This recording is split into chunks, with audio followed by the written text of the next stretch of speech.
Hey guys, Matt, IronTrap Garage, and it is actually Thanksgiving, and I took Moon outside because he had to go to the bathroom and put him on his lead, and we got our pallet in from Georgia. So while I'm snuck away to the garage on the holiday, which a lot of you guys and gals probably do if you're like me and obsessed with this stuff, so I couldn't wait to unwrap the pallet.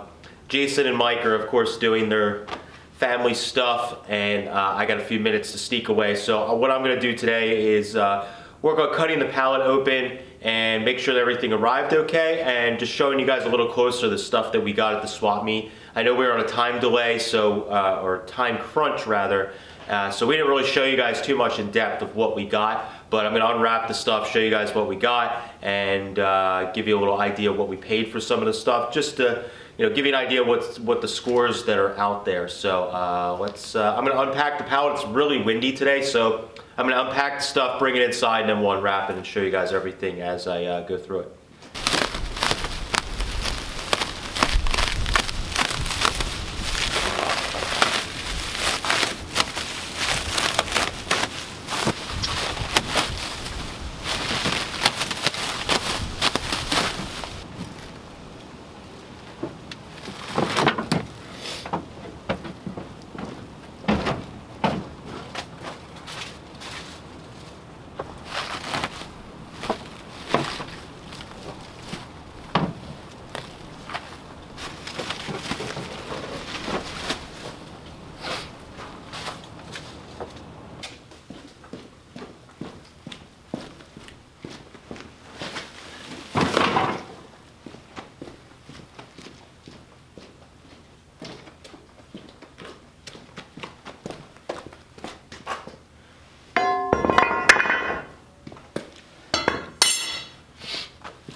Alright, so I got pretty much everything unloaded here. Didn't get as much quantity as we did at some other swap meets, but we did get some good stuff. And I think it's neat to go through these little videos after swap meet, show you guys what we got, what we paid, and what we're planning to do with some of the stuff. And maybe it'll help you guys understand the value and maybe even some of the deals that are coming out there. So, first thing I did was I took the Luan that we got at Home Depot, and I threw that down on the ground with some little cut-off 2x4s I had laying around. I ran some screws through the sign, the Bardol sign, and got it all sturdied up now that it's not bent and twisted from sitting in the old junkyard for so long, and who knows where it came from originally, but got that all sturdied up on the old board. I'm gonna hang that up on the wall and save that for myself. Obviously got a bunch of old signs up in here, and I love that stuff, and to me, all the signs in the shop pretty much have a story, and I can remember where I got them. Some guys like to buy signs that are like the best of the best, and they'll go to a real high-end sign auction or whatever and buy them. I like finding them either at the swap meet or best case scenario at an estate or at an old junkyard like we found this one. So the old Bardol sign, I ended up paying $100 for it. I worked it in with some other stuff I got. Some guys may think that's a lot. I think it's fairly reasonable considering what signs are going for these days. Especially Bardol stuff seems to be unusual. I don't see it in our part of the country here in the Northeast very often. So to find a Bardol sign is really cool. I generally see that at different parts of the country more often. So got that sign, got it hung up, really happy with that. Paid $100 for it. Might be worth more, not really too worried about it because I'm gonna hang it up on the wall. So, next thing, I have my little razor blade cut stuff here. So, when I had my Hershey shopping list that we had talked about, some of the Hershey videos, my wish list had a set of OE, like accessory, chrome or stainless, wide 5 hubcaps or wheel covers for the 39. I didn't find those. I found these NOS, like aftermarket accessory caps. I put them on. The more I've been sitting on it and looking at the car, I'm not sure that I fully like them on this car. I think they actually look a little better on a open-wheeled hot rod. So I've been thinking about changing them. Lo and behold, we're walking to swap meet at Moultrie, and I walk up on a guy that has a set of perfectly weathered, or as I say, perfectly shitty set of caps. So these are like factory caps that were either chromed or were factory like this. I'm not quite sure, but the chrome, this is actually probably the worst one. Set of 4, and I think I paid $40 or $30 for them. I'm having trouble remembering now, but we got this Friday morning, and I think I paid $30 or $40 for a set of 4, which I thought was pretty reasonable for them. So got a set of those. We're going to be swapping them onto the 39 here soon. That'll be a fun thing. Polish these up and throw them on the car. I think it's going to give it a little bit better look of what I'm after. So we'll put these hubcaps or wheel covers in the archives for another day. Next thing in the front here is a set of Lion cheater heads. So I mentioned a little bit in the video when we were at the swap meet, we were walking around with a pair of intake manifolds that I had bought, actually walking the stuff back to the van, and a guy was standing in a booth talking to a friend, saw me, mentioned, could tell that I like flathead stuff, obviously, probably by the stupid smile on my face for finding speed equipment.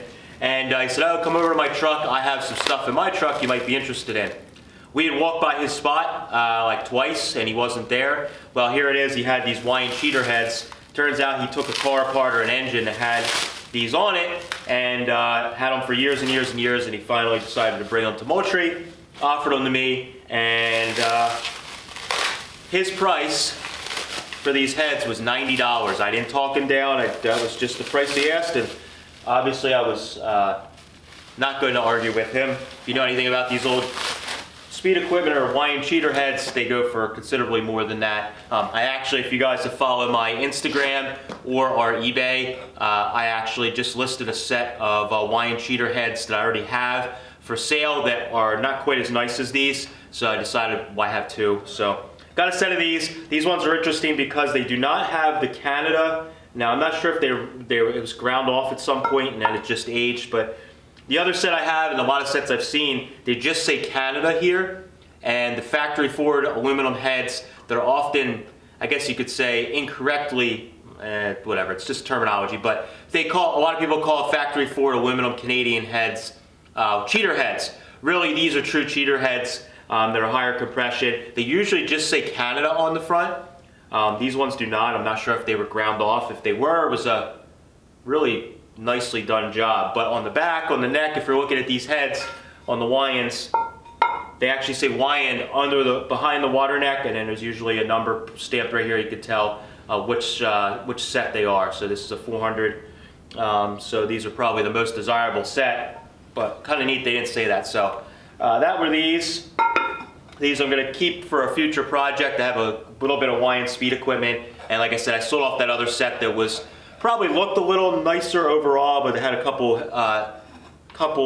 spark plug holes that had been enlarged out, so I decided to sell those, keep this set. So Jay scored. Now I walked up on this, but I passed the deal on to Jay because Jason is he's putting together parts to build a Model A or Model B hot rod pickup truck. He's already got a like 60s Pontiac engine he had rebuilt that's all ready to go, and he's been slowly gathering parts, and I've been helping him find stuff. I saw this axle, knew it was probably exactly what he needed, and showed it to him, and he ended up buying it. So this is I think it's a 41 to 48 axle, and the guy had it's an old Dago drop axle, and has somebody had welded shock mounts on the front, which was actually done pretty good considering the age of the axle. and has a nice drop on it. Doesn't look like tweaked or anything, just has some ugly orange paint on it. So the guy was asking 150. I think Jason got him down to like 125 bucks, which I think is pretty reasonable for an old drop axle like this. And it is way cooler than buying something out of the Speedway catalog, in my opinion, because it's got age to it, and it's pretty neat to put old hot rod parts onto a hot rod when you're building it. So he scored that. That was a big thing for him because Jason does need that, and I'm happy I could pass on a part to somebody that can use it instead of just hanging on my wall. Oh, here's our valve tool. We had a lot of people that responded and were interested in it. We did give that away, so we're going to be mailing that out now that it came in. Thank you to everybody that commented, and this is why we say turn that bell icon on, because if you get notifications and we're on a picking or adventure video, there's a good chance if I find something cool for free or cheap or whatever, I'm going to give something away. Perfect example. So that'll be getting mailed out next week. More Jason stuff. I'm getting to open Jay's stuff. This is not fun for him. Like Christmas, but all right. So again, Jay's building like a 60s style hot rod, and one of the common things that you see is Buick thin drums. So we saw a bunch of sets of them. Jay just found a set that looked nice. I think he ended up paying 150 bucks, I think, for the pair, but they're actually really, really nice.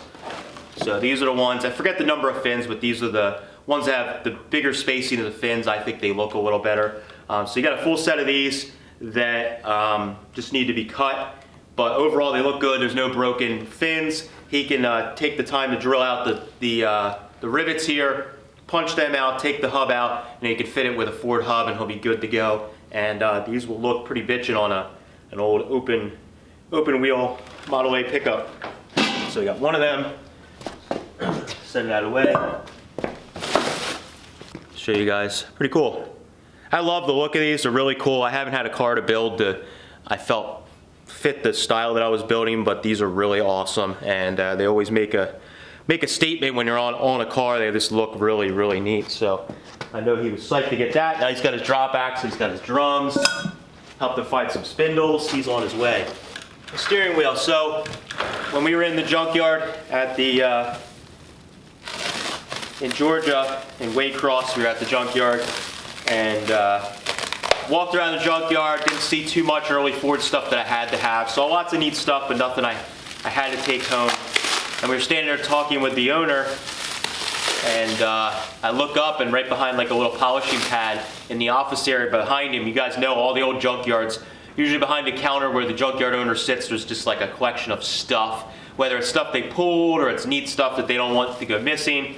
Anyways, I always look behind there when I'm talking to an old junkyard owner, and my eyes are darting around as we're talking to him. What's back there that maybe is neat? So I spotted 39 Ford Banjo wheel, which was actually in really nice shape. So I was pretty psyched on that. There's some tiny little cracks in it, but overall, for how old this is, it's in really great shape. So that was really nice to find that. The one on the 39 isn't nearly as nice as this one. So I'm either going to repair the one on the 39 and save this, or I might just throw this one in. Depends on how impatient I am to get the car fully done and on the road. But either way, I don't have any spares of these, so I always try and keep one spare of things like this around. So put this on the shelf until we either use it on the 39 or use it for another project. I ended up paying $100 for this, which I think is pretty reasonable considering what these are going for. Really nice ones I think are going like over $300 these days. So I figure this thing was worth probably double or more of that. But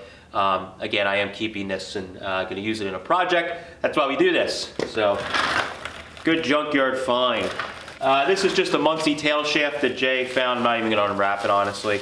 But this is a tail shaft for a Muncie. Jay has a Muncie for his one of our other videos when we went to Maryland and then we went to Virginia in the spring. Well, I bought a Muncie transmission. Ooh. I know, 4-speed for my project. Jay found a Muncie transmission for like a really good deal. Only thing that was really wrong with it was the bottom mount had a little ear that was broken off, and Jay was educating myself actually that they often break off there and people don't know how to take them apart, or they set them down and they chip them. So the bolt hole was broken on his, and I think the speedo hole might have been messed up or something. So he found this really nice one. I think he paid like 75 bucks or something for it, maybe even 100. But he has his other one, so I told him I'm gonna help him weld up the other one and repair it. He could sell that one for probably 3/4 of what he paid for this one, and he'll get a really nice tail shaft that's not been repaired for 20 bucks or 25 bucks or something. So I know he was happy about this. Not something I would have known walking around, but I'm psyched that he found something that he can use. And in the end, he'll do some moving around the stuff, buy me lunch, fix the other one, and he'll have basically a free, really mint tail shaft. So we were walking the swap meet, and a guy was actually unloading a bunch of muscle car parts as we were walking around. He was unloading muscle car parts, and a lot of times when I'm in a hurry, in my manic, panicking mode, when I first get to a swap meet first thing in the morning, I'm usually like buzzing around trying to find the really big, crazy stuff, like hot rod bodies or grills or stuff like that you don't want to miss, speed equipment. And I walked by this guy, and I don't remember what he had. He had something sort of interesting, and I walked in. It wasn't anything I was that interested in. Got to talking to him, and I make a point to do this all the time, but I asked him, you probably don't have anything. I see a lot of muscle car stuff, but I'm after old flathead stuff or early Ford stuff. He said, oh, actually, I have a bunch of that at home. I brought a couple intake manifolds with me. Maybe you'd be interested. Pulls them out, check them out. They're actually nothing like super rare, but the price was pretty good on them. I think he was asking 100 bucks a piece for them, and I ended up getting them for, I think, get paid 175 or 180 for them for the pair, because I took both of them. So that was nice. I'm gonna keep one of them. They're both 8BA intakes, but the one that's kind of interested me, if you're geeky about this this early stuff, or this old speed equipment. Edelbrock, a lot of their intakes, they're like cursive letters, but this is actually a block letter 8BA intake, so that's pretty cool. I'll show you guys a little closer there. So the logo is Edelbrock, so that's pretty neat. So I'm gonna keep this one. I don't have one of these. Again, if you guys follow my Instagram at IronTrap, or our sales page at Old School Finds, FINDS, that's where I sell a lot of my stuff, and then also on eBay, Old School Finds 2014. I listed up a bunch of intakes and heads and stuff that were just kind of overflow, because I realized my stuff's getting out of control. So I'm gonna keep this one. I sold like 2 or 3 already, so that's a pretty good ratio. Sell 3, keep 1. Yeah, so that's that one. And we have this guy here. Is another one that's got the tube on it, again, 8BA, Slater, 49 to 53. I'm caught.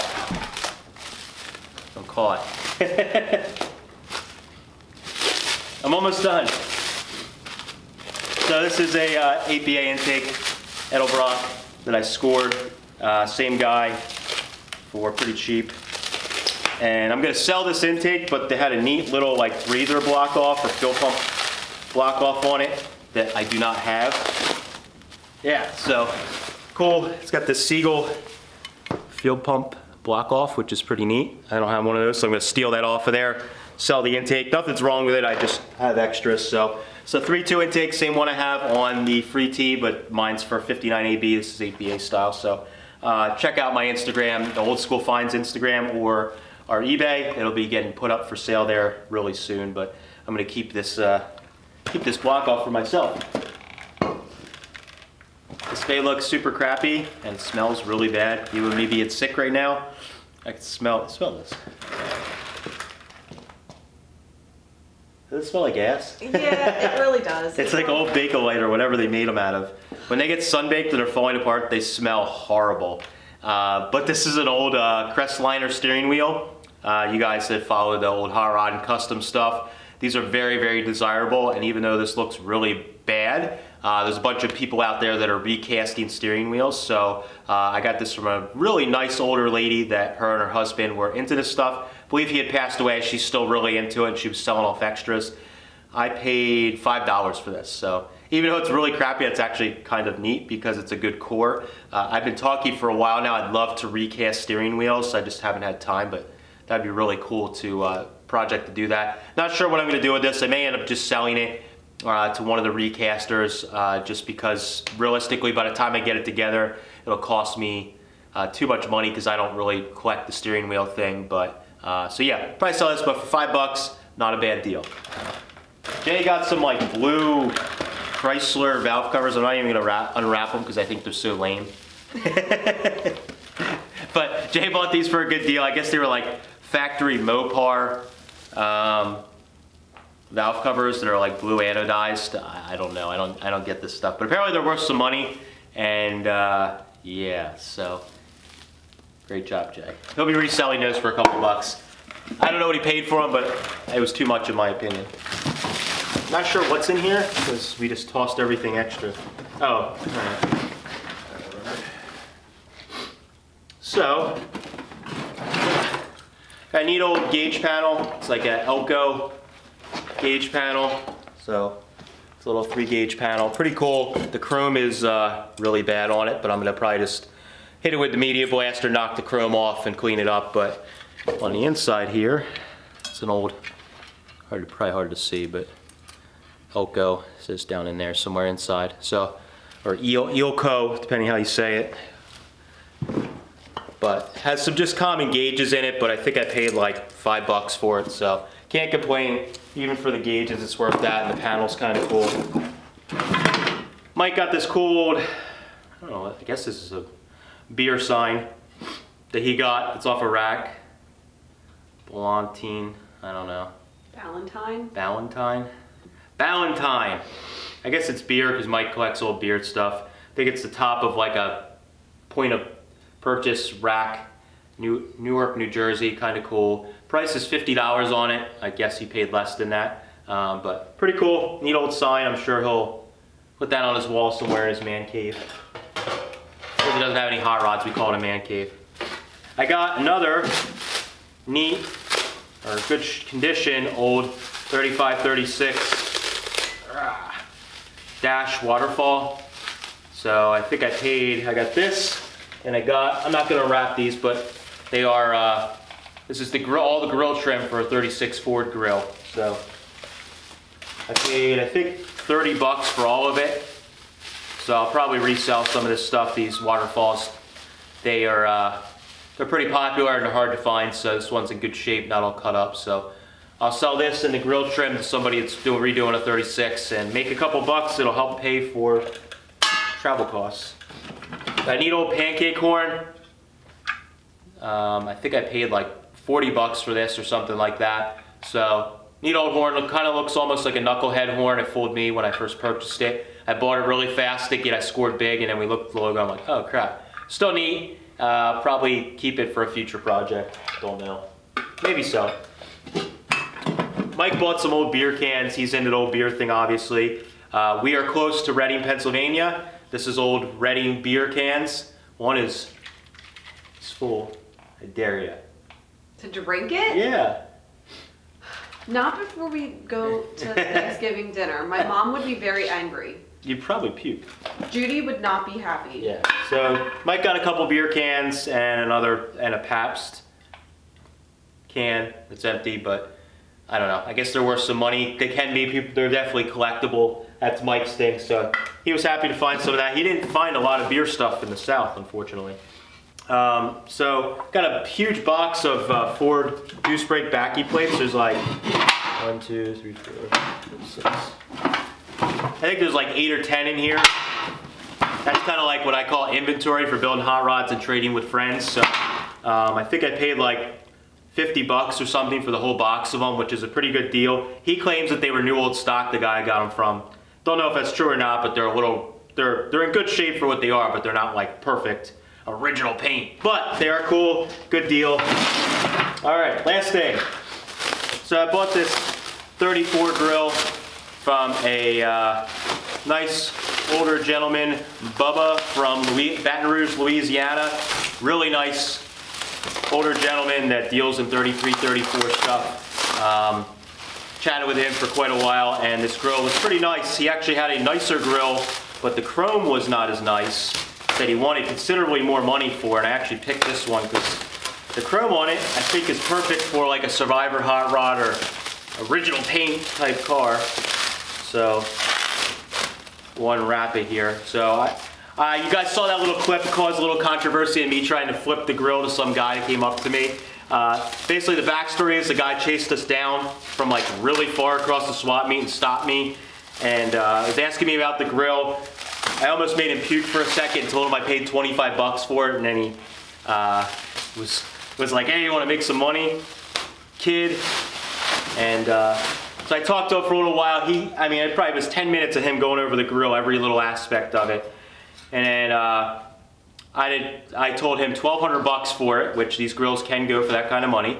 And I paid $800 for the grill. So I didn't steal the grill by any means. It has a little whoop in it that I can fix, but these grills are quite expensive. And after the guy proceeded to argue with me and get me down to $1,000 bucks, so I was only gonna make 200 bucks on the deal, he opened his wallet and he had like $200 in it. Who does that? So he took my phone number and everything, just like a time waster would do, and never called me. So grill came home, which I'm totally okay with. I already have a nicer one on the wall, so I'm gonna like fix this one and decide which one I want, because this one the chrome might be a little better. If I decide not to keep it for a spare project, I will probably sell it on. I think if I put a little bit of elbow grease in it, I can make it pretty nice, clean it up, and I actually think I can make a couple bucks on it after doing some repairs. So but I was happy to find that because these rarely pop up at all. So it was nice to see that, and I thank Bubba for giving me a chance to buy that. So that's everything that we got on our pallet. Oh, I got a Chrome 39 Ford shifter, but I'm not gonna wrap it. It's just a shifter rod. It's cool for $20. So that's all we got for this trip. It was really fun, and we got some stuff we could use, some stuff we could sell, and we had a ton of fun traveling around. So hopefully you guys enjoyed our little pallet unpacking video. We're gonna be doing the Turlock Swap Meet the end of January, and also Grand National Roadster Show. So if any of you guys do the Turlock Swap Meet, we will be there like I think Thursday, Friday, or Friday, Saturday we will be there, and then we're heading to Grand National for Sunday for the show. So if you guys are hitting Turlock Swap Meet, definitely stop us, say hello. I'd love to meet some people that watch the videos, because it's really nice to put a face to some of the usernames. Thanks guys, catch you later.